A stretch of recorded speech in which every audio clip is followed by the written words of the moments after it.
Урматтуу Алмаз Акунжанович, азыркы күндө аба ырайынын катаалдыгына байланыштуу сырттан келген международный рейстер, ошондой эле биздин ички каттамдар толук жүрбөй, азыркы кырдаалда биздин Манас эл аралык аэропортунда бир ыңгайсыздыктар пайда болуп атат да.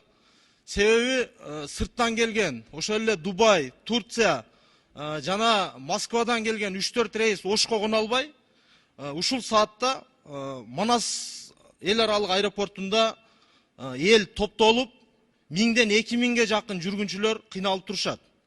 Алар транзит менен келишип, ушул моментте жаш балдары менен оорукчандар кыйналып атат. Соцсеттерден көрүп атабыз. Эми аэропорттун ичиндеги шарт өтө начар. Биздин жолдон келген мигранттарыбыз лестницаларда жатышат. Эч кандай шарт болбой атат.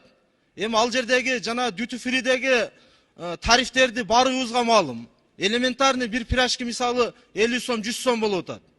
Бир суу 200 сом болуп атат. Ошого бир ыкчам бир өкмөт бир колго алып, азыр аларга хотя бы ошол авиакомпанияларды бир милдеттендирип, бир ысык тамак уюштуруп, убактылуу бир 6 сааттан 10 саатка чейин задержка болуп атат. Ошону бир көңүлгө алсаңыздар, керектүү тапшырмаларды берсеңиздер, кыска аралыктын аралыгында эми бул бир жылда бир эки жолу гана боло турган нерсе, көйгөй. Ушундай моменттерде бир колдобойлубу, бир карабайлыбы? Кыйналып атышат ал жердечи. Алмаз Акунжанович, ошого бир көңүл буруп аз тапшырма берип койсоңуз. Рахмат.